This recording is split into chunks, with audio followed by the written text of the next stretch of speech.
महेंद्र पर्वत का वह शिखर आज केवल वानरों की गर्जना का गवाह नहीं था, बल्कि वह गवाह था एक ऐसे धर्म संकट का जहां एक ओर युवराज अंगद का अदम्य उत्साह था और दूसरी ओर ऋक्षराज जामवान की नीतिपूर्ण मर्यादा।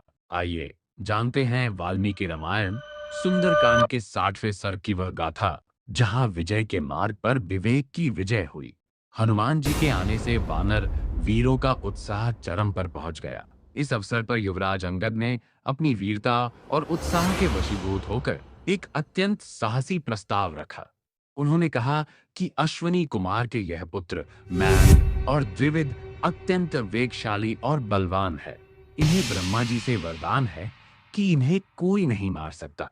ये दोनों ही राक्षस सेना का विनाश करने में सक्षम है। बाकी की आवश्यकता ही नहीं है। अंगद ने गर्जना करते हुए कहा, हे वीर वानरों, मैं अकेला ही राक्षसों सहित सारी लंकापुरी का विध्वंस करके महाबली रावण को मार डालने के लिए पर्याप्त हूँ।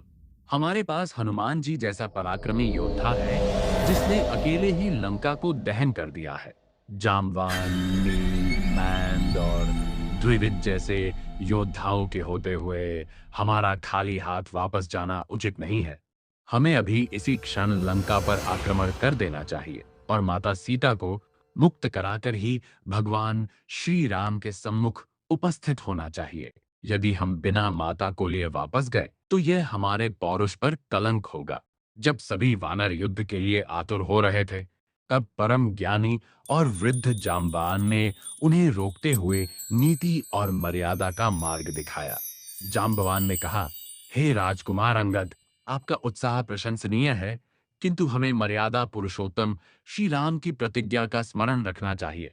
प्रभु ने स्वयं प्रतिज्ञा की है कि वे अपनी भुजाओं के बल पर माता सीता को मुक्त कराएं। यदि हम उन्हें यहाँ से ले जाते हैं, तो श्री राम की वह प्रतिज्ञा और उनका यश धूमिल हो जाएगा।